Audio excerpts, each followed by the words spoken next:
Jadi, saran saya bagi Anda yang punya pinjaman online atau bahkan sudah gagal bayar di pinjol, jangan pernah termakan doktrinan dari DC pinjol tersebut.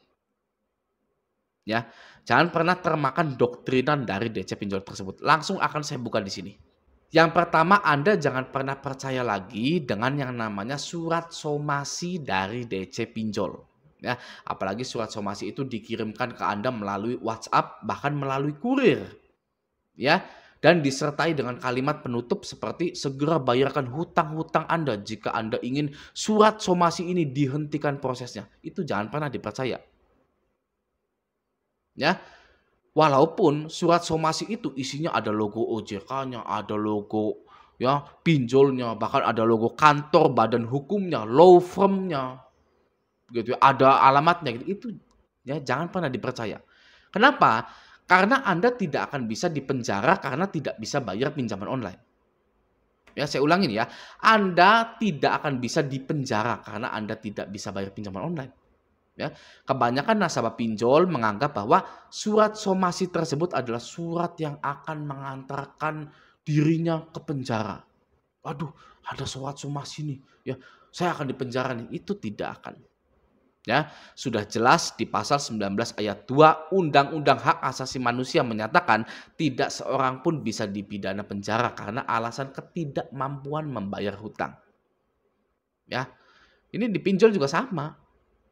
Ya, tidak bisa Anda itu dihukum penjara karena tidak mampu membayar hutang di pinjol.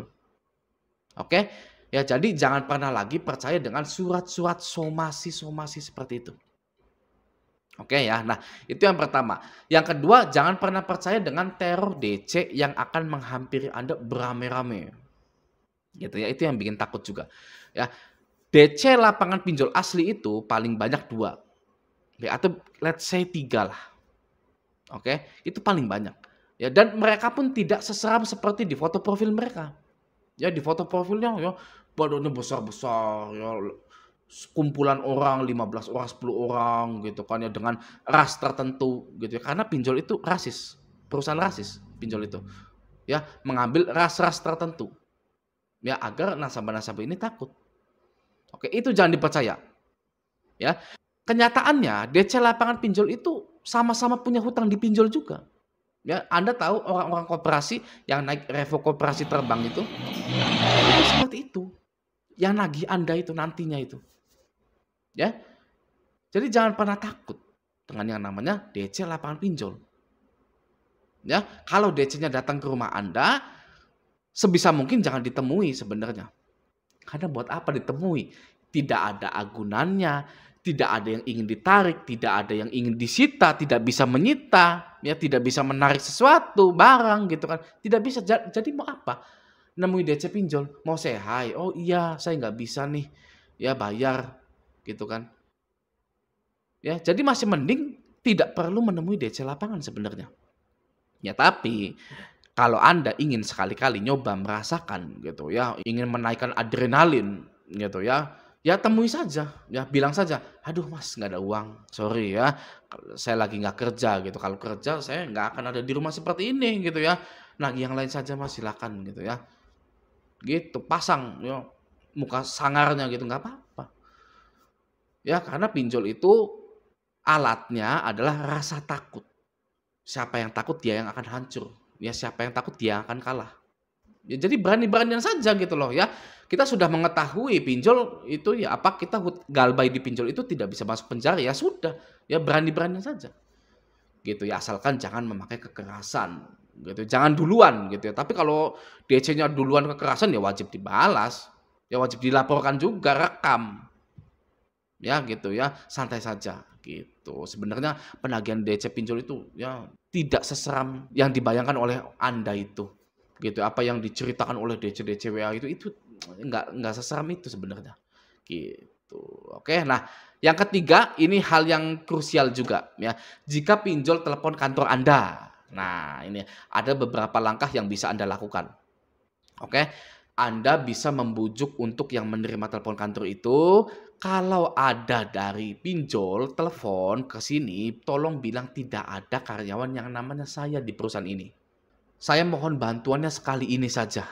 Ya Pak, Bu, gitu. Karena jika bilang ada saya di sini, kantor ini akan terus-terusan diteror. Gitu loh ya. Ya lu sih utang dipinjol, iya Pak, saya minta bantuannya sekali ini saja gitu ya.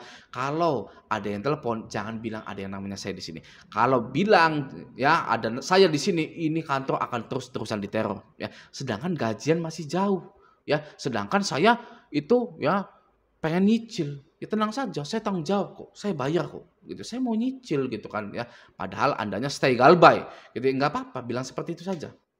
Karena HRD ingin mendengar Anda itu bertanggung jawab, gitu ya. "Iya Pak, akan saya cicil Pak." Ya gitu, "Tapi mohon bantuannya kalau ada yang telepon dari pinjol menanyakan saya, bilang tidak ada." Gitu.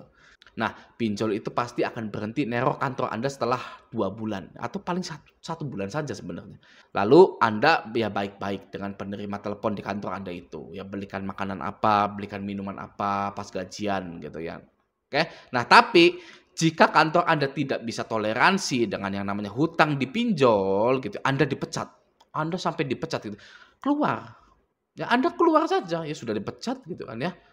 Anda cari kerjaan baru secepat mungkin, ya. Namun di kasus ini ya, yang kasus mengakhiri hidupnya ini, karyawan minimarket ini, dia ini masih masuk kerja, mengakhiri hidupnya di kantornya, di minimarketnya. Jadi belum dipecat. Ya berarti ya karyawan ini belum dipecat gitu atau memang sudah di-warning ya, sudah diperingati oleh kantornya gitu ya. Nah, kalau sudah di-warning ya Anda kerja sampai dipecat ya. Anda di-warning ya misalkan, "Ini kamu kantor kita diteror oleh pinjol bla bla bla bla." "Iya Pak, ampun Pak," begitu kan, "ini akan saya tanggung jawab Pak," gini gini gini gitu. Ya, belum tentu Anda itu dipecat. Kata siapa Anda akan dipecat? Ya. HRD tidak akan mau repot-repot nyari orang lagi, ya yang sudah pengalaman di situ bahkan. Misalkan Anda sudah pengalaman di situ, sudah bagus kerjanya gitu ya. Nggak mau HRD itu nyari-nyari lagi, ya. Jadi bahasa Jawanya itu sedipecat-pecate menggawe, ya. Saya mah kerja tuh sedipecat-pecatnya saja. Dipecat saya keluar, ya nggak dipecat ya lanjut. Ya belum tentu juga saya terjerat pinjol lalu dipecat, kata siapa? Ya, seperti itu ya. Jadi jangan takut dulu ketika ada pinjol itu nelpon ke kantor Anda. Anda bisa melakukan langkah-langkah yang sudah saya jelaskan tadi. Gitu ya. Jadi carilah solusi semantap mungkin untuk permasalahan pinjol Anda. Kasus bunuh diri ini tidak worth it. Tidak sepadan gitu ya. Jangan nambah-nambah permasalahan. Sudah nggak mampu bayar di pinjol, ya sudah gagal bayarkan saja. Ya, jangan ditambah mengakhiri hidup. Oke, saya beritahu, ada beberapa hal yang Anda tidak ketahui tentang gagal bayar. Akan saya beritahu di sini ya. Yang pertama, gagal bayar di pinjol itu boleh ya, itu boleh ya. Karena tidak ada undang-undangnya yang mengatur atau yang berbunyi seorang nasabah wajib membayar hutang di pinjol. Itu tidak ada undang-undang seperti itu. Ya. Dan juga bahkan aturan OJK itu tidak ada yang mengatur dan mengatakan bahwa nasabah pinjaman online wajib membayar pinjol, itu tidak ada. Ya. Jadi apakah gagal bayar pinjol itu boleh? Boleh jelas. Karena tidak ada undang-undangnya, tidak ada aturannya. Ya, Anda sudah tidak kuat lagi bayar pinjol. Anda wajib memprioritaskan kebutuhan Anda terlebih dahulu. Nggak usah mikirin pinjol. Bagaimana Bang dengan pinjol, apakah digalbaikan saja? Perusahaan pinjol itu perusahaan yang sudah tahu resiko akan keterlambatan pembayaran dari nasabah-nasabahnya. Ya, dan juga perusahaan pinjol itu sudah di-cover oleh asuransi. Oke, jangan pernah merasa kasihan dengan yang namanya perusahaan pinjol. Nggak usah, aduh kasihan ya kita ngerasa bersalah gitu ya. Jangan juga menganggap ya karena Anda gagal bayar maka Anda itu adalah orang yang jahat. Ya, pinjol adalah orang yang baik karena sudah memberikan uang kepada saya, namun saya gagal bayar, gitu. Pasti ada orang yang seperti itu. Nah, jangan pernah merasa bersalah, jangan pernah merasa Anda itu adalah orang yang jahat. Ya, kenapa? Karena semua ini hanyalah bisnis belaka. Tidak ada yang baik, tidak ada yang jahat. Pinjol sudah tahu resiko gagal bayar. Maka dari itu, sekali lagi untuk menyelamatkan diri Anda, tidak ada undang-undangnya dan tidak ada aturan resmi dari OJK yang menyatakan nasabah pinjol wajib membayar pinjolnya. Oke? Selanjutnya, tidak ada aturan OJK yang menyebutkan bahwa Anda wajib membalas penagihan dari DC pinjol. Itu tidak ada juga.